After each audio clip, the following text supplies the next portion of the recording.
pressure? What's your poison? What's your pleasure? Oh, my city, she never sleeps. My city, she never weeps. My city, she keeps me alive. Give it up for my city, oh, oh. Give it up for my city, oh, oh. Give it up for my city, oh, oh, oh, oh. Give it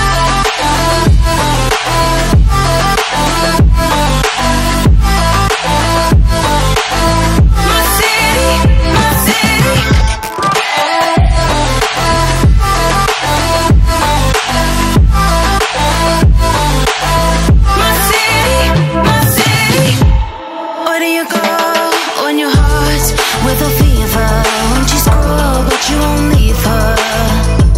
Oh, here we are, all the freaks and believers, all the sweet neon dreamers. Oh, my city.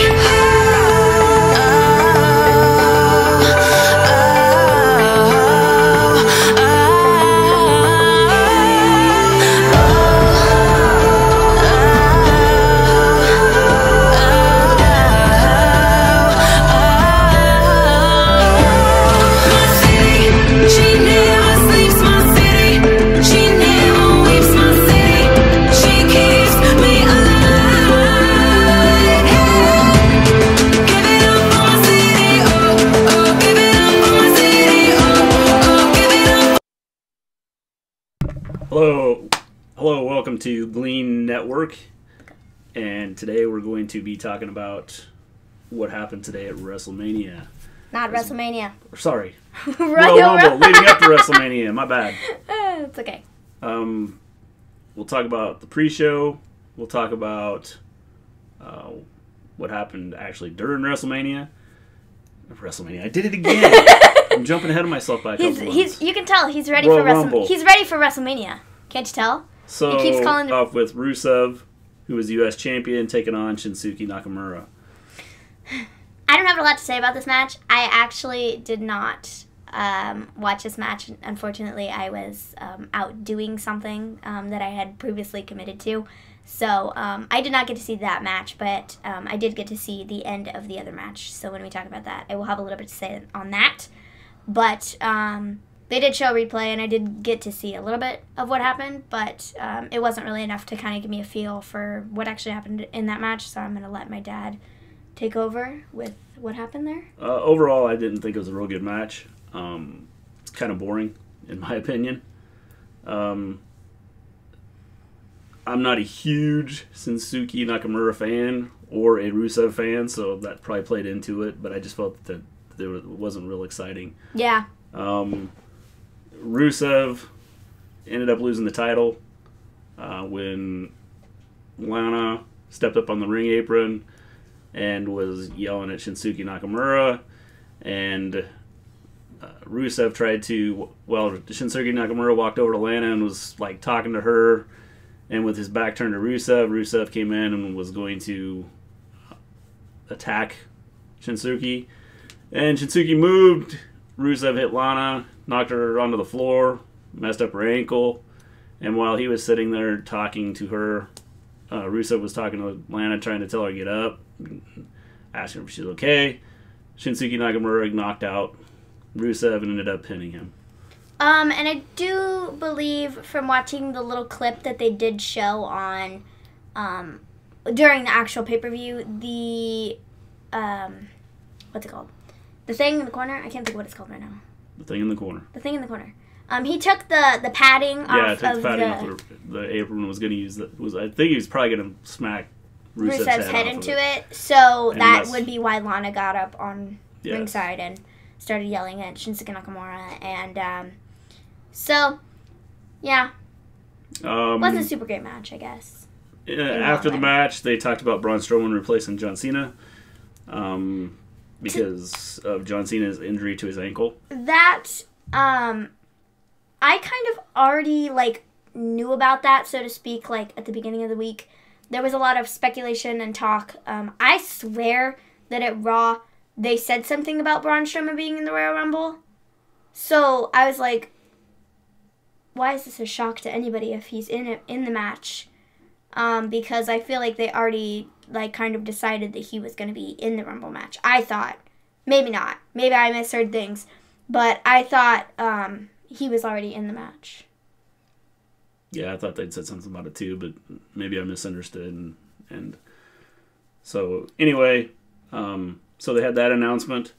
Then we had the Cruiserweight title with Buddy Murphy, Kalisto, Akira Tozawa, and Hideo Itami. I picked Hideo Itami to win this match, and you picked Bobby Murphy. Yes, I picked Bobby Murphy. Buddy Murphy. Buddy Murphy. And Buddy Murphy ended up winning the match. He did. Again, it was one of those, it was fatal 4-way. I thought it was an okay match. Again, I don't really watch the 205 Live stuff in the Cruiserweights, so it doesn't really spark my interest very much. But again, it was an okay match. I saw kind of like the last half of it right before Buddy Murphy pinned Hideo Itami. Funny how both of our picks ended up being in the winning situation. But he hit him with his finisher, and then he pinned him, and Buddy Murphy retained the title. So, you know, okay match. Wasn't my favorite. Wasn't my favorite. No, it was okay. It was just kind of like filler. Yeah. To keep everything going. Then we actually get into the pay-per-view, and I was real excited for the match that they actually opened the show with. They opened it with the man, Becky Lynch, and Asuka for the SmackDown Women's Championship. This match, I was very invested in it because I'm such a big Becky Lynch fan. I love her persona right now. I love everything that she's done in WWE thus far.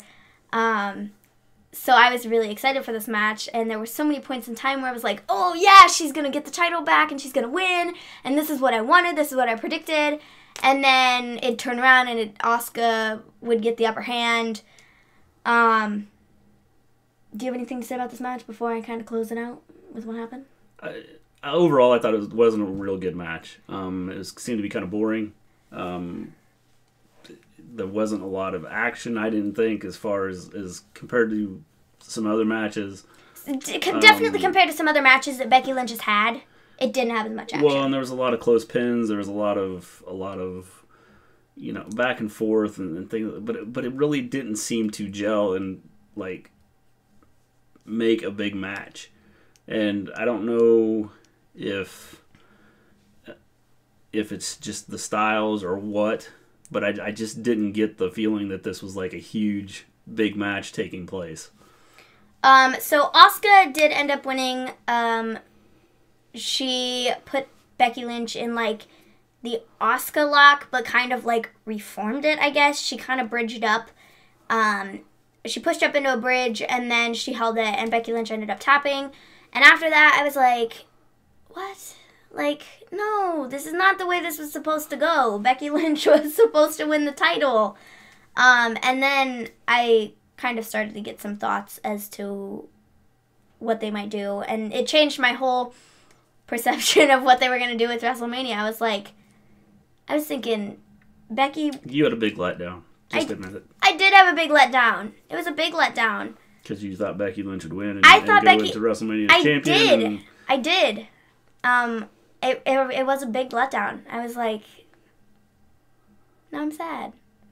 But then we came back with the next match, which brought my spirits up a little bit.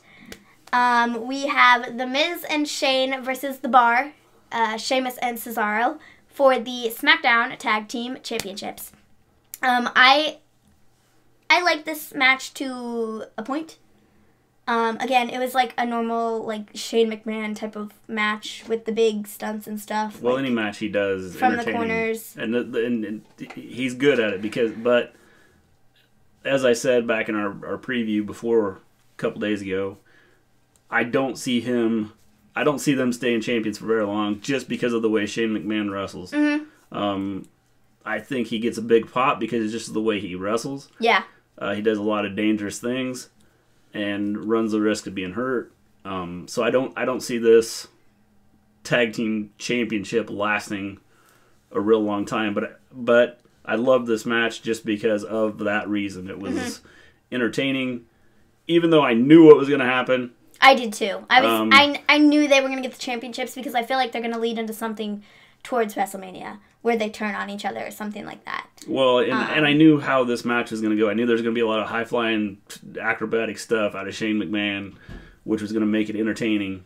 He did his coast-to-coast from corners like twice, maybe 3 times in that match. Yeah, so, I knew what was going to happen as far as that.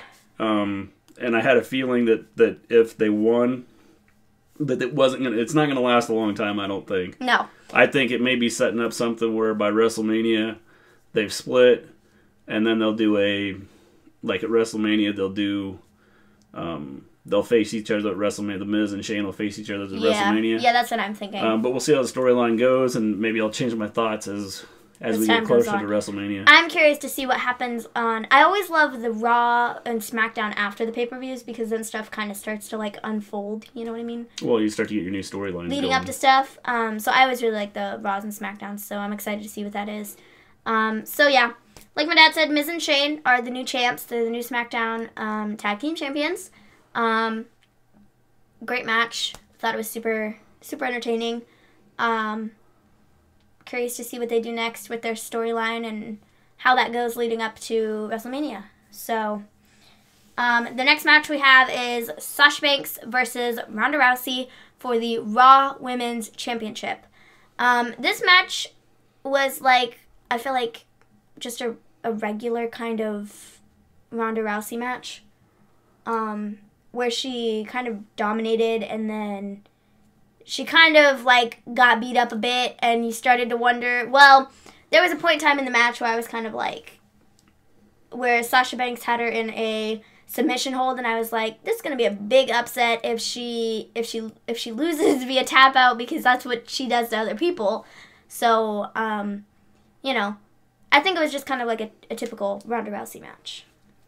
Again, this match I didn't think was real good. It kind of, I expected a little more out of it for them trying to push Sasha Banks and things like that. I didn't think it was a real good match. And I expected Ronda Rousey to win it. I did too. That was my pick from the very beginning. I said she's not losing the championship. At least not this close to WrestleMania. She's not. Even with it being, a couple months out, she's not losing. I don't see her losing the championship at all in between now and WrestleMania. Now at the end where Sasha Banks, after the match, they were walking, they shook hands. And then they went outside the ring and they shook hands again. And Sasha Banks held up 4 fingers. Yeah, she held up the 4 fingers for the 4 horsewomen. I think we might be leading into something like that with the 4 horsewomen of UFC. So Ronda Rousey, Shayna Baszler, Marina Shafir, and Jessamyn Duke. And then we have the 4 horsewomen of WWE, Bayley, Charlotte Flair, Becky Lynch, and Sasha Banks. I think maybe we'd see something with that. Yeah. Coming up here soon, due to the fact that the last 2 times that I have seen Ronda Rousey and Sasha Banks get in each other's faces and kind of the first time was on Raw, I believe, and they were kind of aggressive. And it was she held up the 4 fingers for 4 horsewomen, and it was she was laying it all down on the table, this is gonna happen. I don't know when, I don't know where, but this is happening, and just you wait and see. I think WrestleMania you'll see. That's what I think. The 4 horsemen in each battling it out. I don't necessarily know if Ronda Rousey would defend her title at WrestleMania, but I definitely think we could see 4 horsewomen. Yeah, definitely.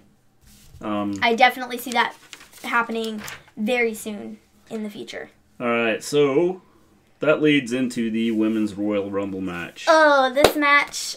Oh man, a lot of ups. I originally picked Charlotte Flair to win it. I did too. I just felt, and a lot of it was because I didn't expect to have happened. What happened. I also picked Charlotte Flair, but after some events. Well, you were saying during the whole thing when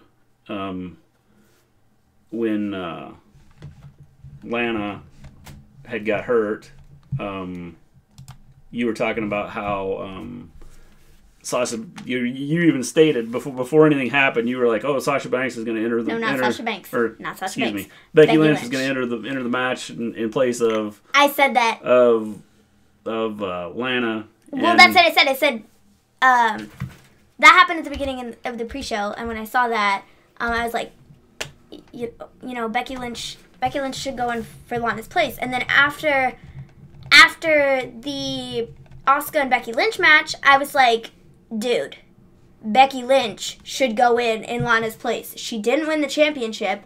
She's gonna make it to WrestleMania one way or another. Yeah, you said that. I mean, we flat were out all over that. I so. flat out stated that right after that match is over. I was like, dude, Becky Lynch needs to get in the Royal Rumble. Like, she needs to be in the Royal Rumble.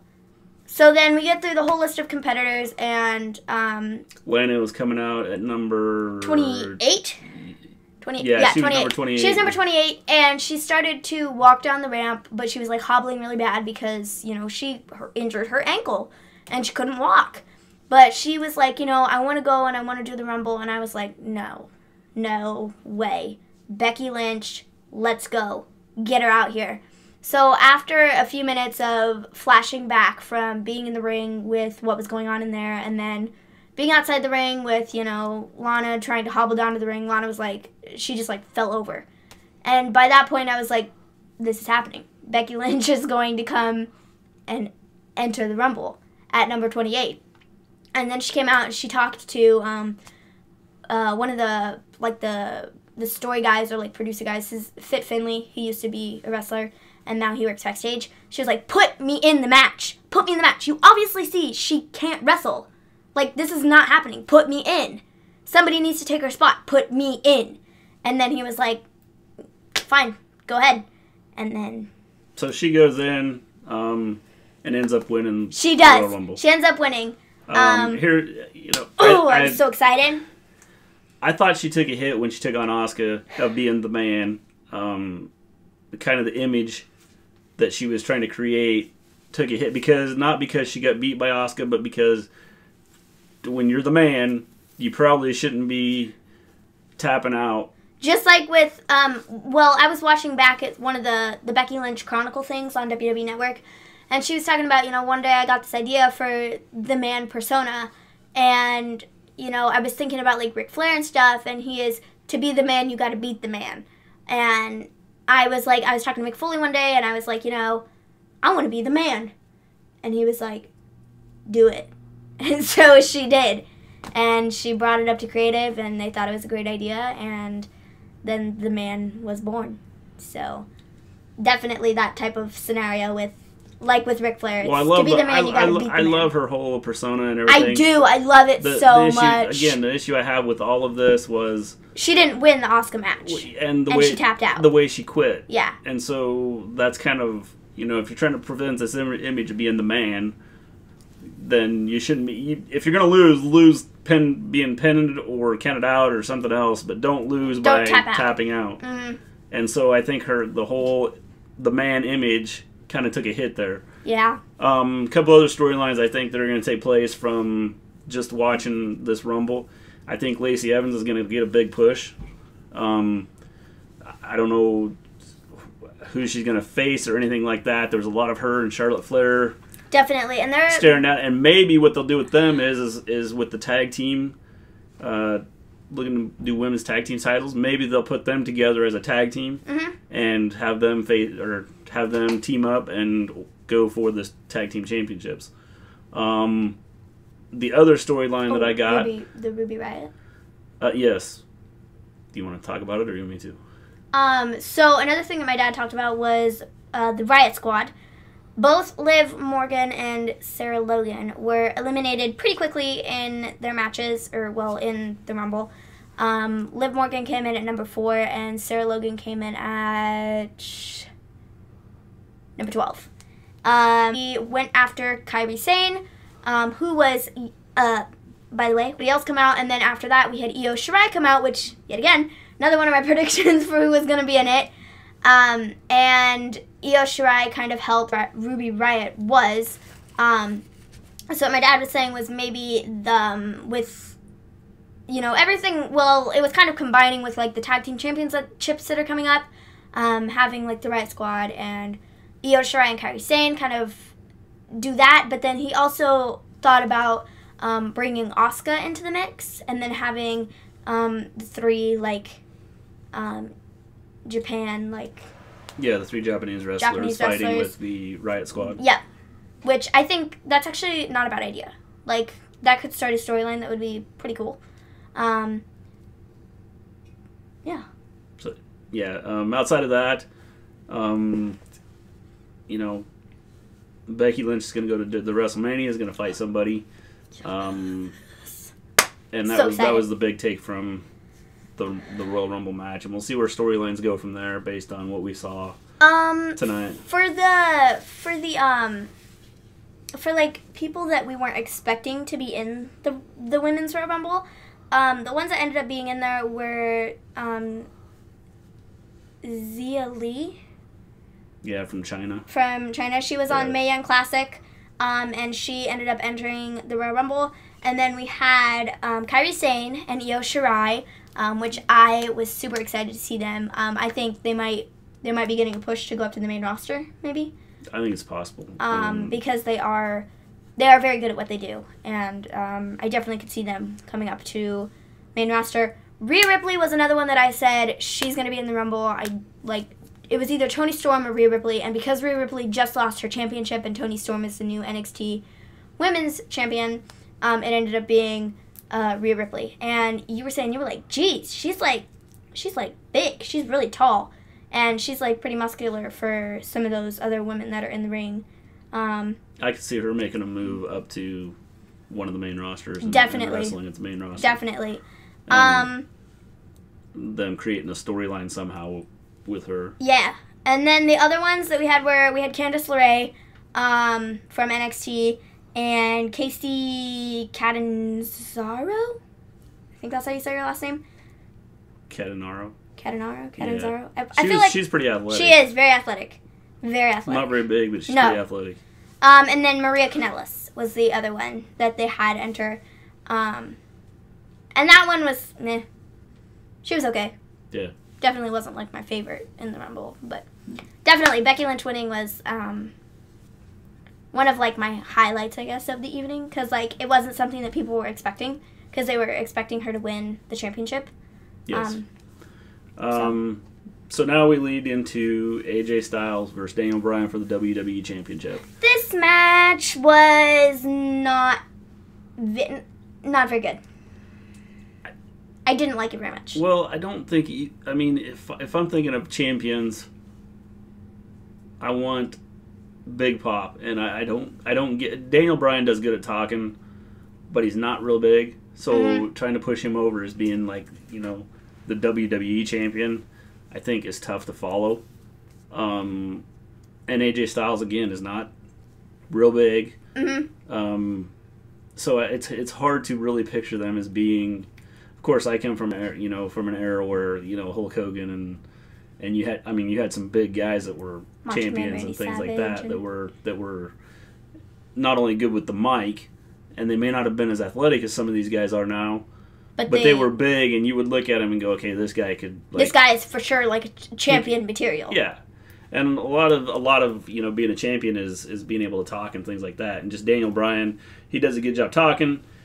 AJ and most of these wrestlers now do a good job of doing, or at least a decent job. It's because it's what they work on down like at the Performance Center and in NXT now. Like that stuff that they focus on is like being just as good at doing promos, as well as like the wrestling aspect of it. Like they kind of divide it in half, like 50-50, and maybe they even give a little bit more attention to like the promo stuff now because they want people to be good at using the mic and stuff.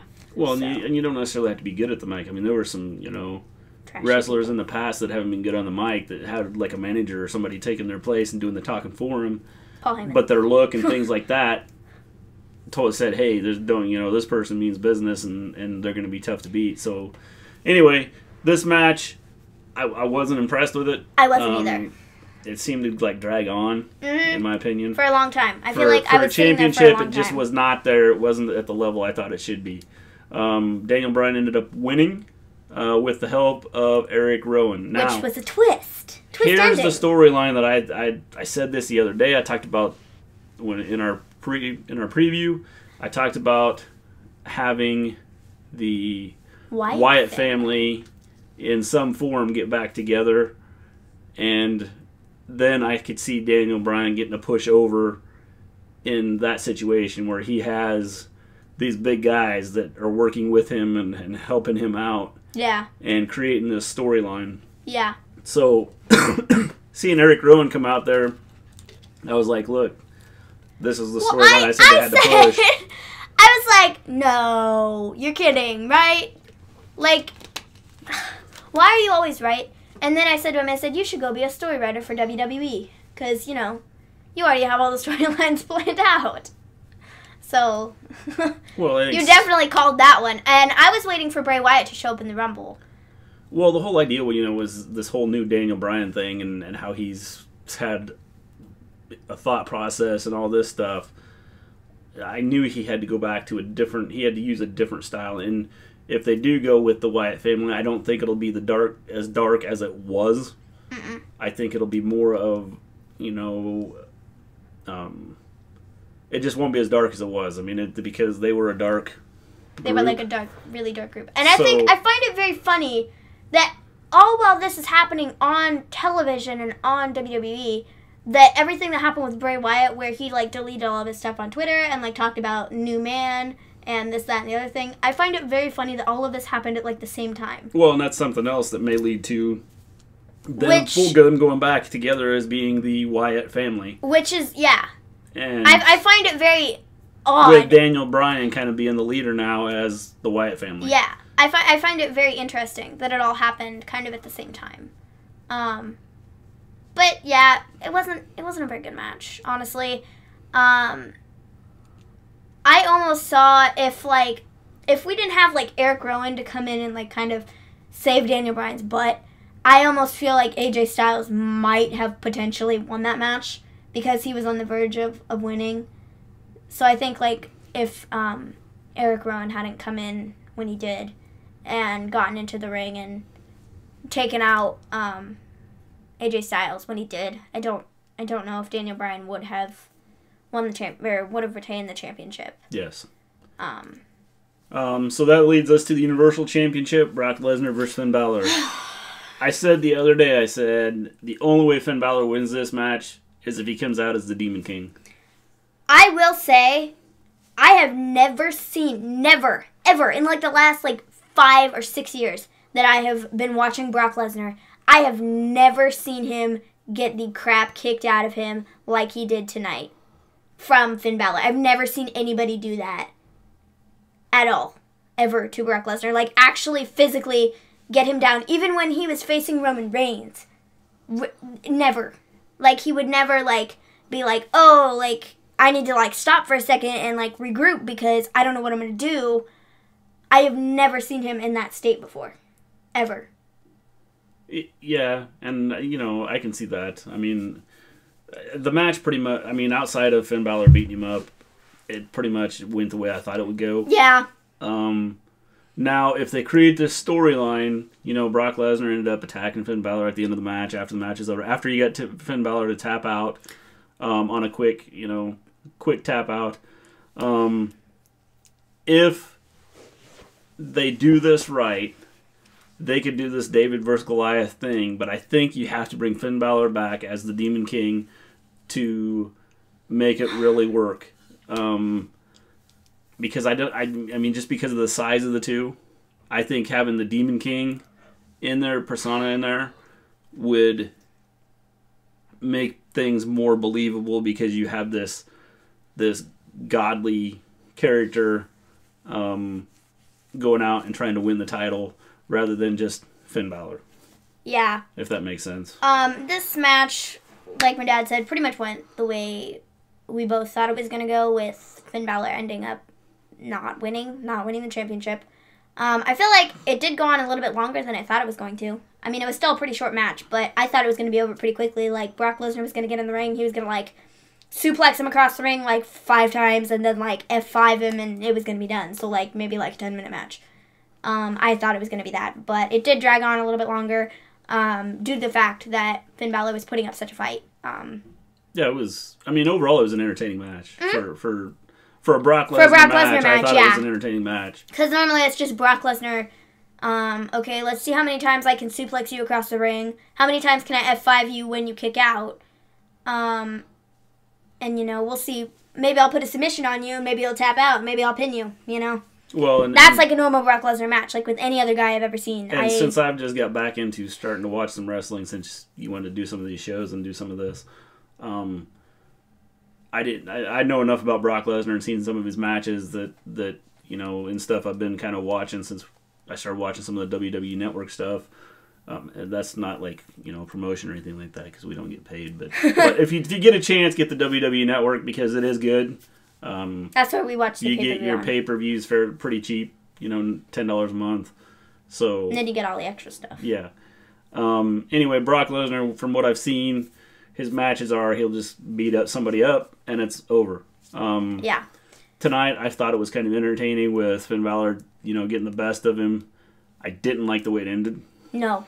But it showed that, again, like Becky Lynch tries to promote herself as being the man. I think that Brock Lesnar is now seen as being, I think everybody thought, oh, God, he's unbeatable. Nobody will ever beat him. But I think after tonight, there's some doubt that can be thrown in there that, hey, he is beatable. It's not something that's insurmountable for people. They just have to go out and get it done. And, get on him quick. That was the thing about Finn Balor, is he didn't just, stand there and, look at him for a minute and let Brock Lesnar do his, laugh at you and then, be like, really, you think you're going to take me on? He got, right into the match and went over and, he kicked him out of the ring. And then he did, his whole, bounce back and forth, jump out of the ring, bounce back and forth, jump out of the ring. He did that 3 times. And then threw him into the table. And so... All right. Entertaining match. Yeah, it was entertaining. So that brings us to the Men's Royal Rumble. I thought the way they started it was kind of entertaining. I did too. With Elias sitting out there getting ready to sing a song. And then Jeff Jarrett comes out. And Elias is like, all right, we're going to get a duo here. I never do this, but because it's JEFFJARRETT, we're gonna do this. We're gonna do a duo. And then Elias proceeds to kick the crap out of it. I thought it was so funny. Because I was like, well, I thought it was going to go the other way around. I thought Jeff Jarrett was going to, get behind Elias and, do his whole sing-song thing. And then, just decide that he's going to, kick him in the head. And, he's going to, just fall out of the ring. That's what I thought was going to happen. But it went the other way. Elias is one of my favorites. It was just because he is entertaining. He is. He does a good job entertaining. I don't know if I've ever really seen him wrestle other than what he did here tonight. I mean, I've seen him wrestle twice. I don't see him do a whole lot of wrestling. I saw him at WrestleMania against John Cena, and then now, and that's the only times I've ever seen him wrestle. And so I think that is why he is. I mean, that's why he's in WWE. I think that's why he's as popular. Is why he is. Thing. Because he doesn't really ever wrestle. It's just his, entertainment of, every Monday Night Raw, he comes out and he tries to sing a song, but then somebody interrupts him. And then they kind of get into, maybe a little fight, but then Elias ends up getting kicked out of the ring. Yeah. So, it's just the entertainment factor that is really, makes you want to watch more of him. Because he's funny, and the stuff he does is funny, and he's just all around a really good entertainer, so. Yeah. Overall... I mean, this wasn't a huge Royal. I mean, I didn't get a sense that this was a big Royal Rumble. It was some of the goofy stuff they did with it. Having Kofi Kingston at one time having which partner was it? Xavier Woods. Xavier Woods, keeping him from hitting both feet on the floor. I actually find that really entertaining. He's done that over the last 4 years of doing the Royal Rumble, and I think it just kind of makes you look at it and go, haha, that's funny, when it might not, the Royal Rumble itself might not even be going super great. Well, the funny part was once they got back in the ring when Drew McIntyre hiding under the ring and saying Titus O'Neil went after him and things like that. I wasn't impressed with that. if they're going to keep that persona with Kurt Hawkins, And I he's on his mean- losing streak. I mean, well, until he knocked out Titus O'Neil, right? I think so. So is his losing streak over now? Because he actually knocked somebody out of the Royal Rumble? I don't know. That's a good question. Like, I don't know if that counts or if losing streak over. Is his 287,000 whatever the heck days he has lost matches? Is it over? Did he finally win a match? Yeah. So, I mean, I don't know. mean, The little twist in this one at the end with R-Truth And and Nia Nia Jax. I thought this was actually, not I guess funny, but like there have been only 2 other female competitors to ever enter the men's Royal Rumble. We had Beth Phoenix and Chyna, and now Nia Jax makes the 3rd. I thought it was kind of interesting. I mean, it was interesting. I mean, as far as... I definitely don't think the way it happened, like, she, like, physically came out and, like, beat up R-Truth to be like, I'm getting in the Rumble. I didn't win my match, so I'm winning this one. I thought it was, like I said, interesting. She was like, okay, Rey Mysterio, go ahead. She hit Randy Orton, and he was on the ropes, like, you know, when Rey Mysterio does a 619. So she was like, go ahead, 619. And she stopped him midway, picked him up, tried to throw him out of the ring. He slid off her back. And then, I don't even know what happened after that. I think Dolph Ziggler super kicked her. And then Rey Mysterio did 619, and Randy Orton RKO'd her. And then she tried to get up, and then all 3 of them were like, get her out of the ring. And then they did. So it was kind of entertaining. It was, A little bit. I mean, It was different. It was definitely a different twist on past Royal Rumbles because there hasn't been a woman in the men's Royal Rumble in quite a few years. It was Beth Phoenix was the last one. Well, and the reason they did it in the past is because they didn't have a women's Royal Rumble. So having the women's Royal Rumble now, Having the women's Royal Rumble, I it don't almost know doesn't why- make sense. why they're putting Nia pulling Jax Nia in. Jax into this. I mean, she's big enough that she could compete with probably some of those guys, but I just don't understand. She whole did concept of what eliminate they one did. competitor. She eliminated Mustafa Ali. And it's a way to get a big pop is to have a woman get in there and do something like that. So The winner of this Rumble, we both said, well, you said Samoa Joe, didn't you? yeah, at the beginning, like a couple days ago when we did our I review, said Samoa Joe or Drew McIntyre. I was leaning more towards Samoa Joe, but then I was like, well, Samoa Joe got eliminated, and I was like, great. Now I'm assuming it's going to be Drew McIntyre because he's the other guy that they're going to give a big push. Well, little did I know, the guy that I was going to pick at first, Seth Rollins, ended up winning the entire Rumble, and I was like, I should have just gone with my gut feeling. I was like, I really want Seth Rollins to win the Rumble. Like, I think it would be so cool to see him go into WrestleMania, take on... I'm assuming he's going to take on Brock Lesnar. I don't think he's going to take on Daniel Bryan. I just don't. I think he might be the one to take on Brock Lesnar and maybe take the championship finally.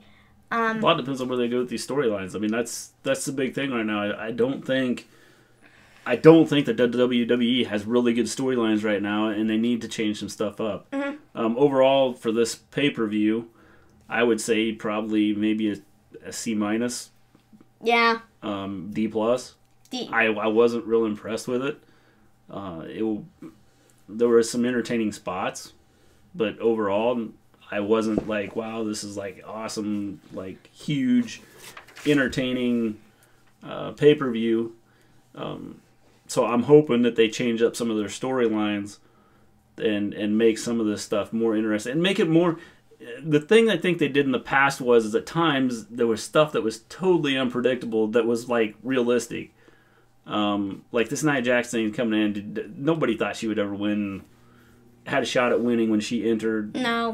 So I mean, the storyline wasn't that she was going to come in and win this match.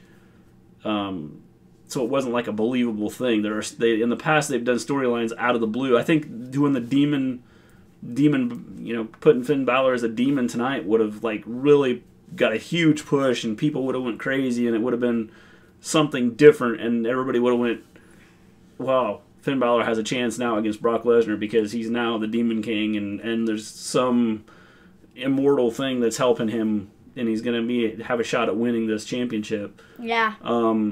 So I But mean, there there just are wasn't- it wasn't- storylines I think that they could create and keep people on their toes.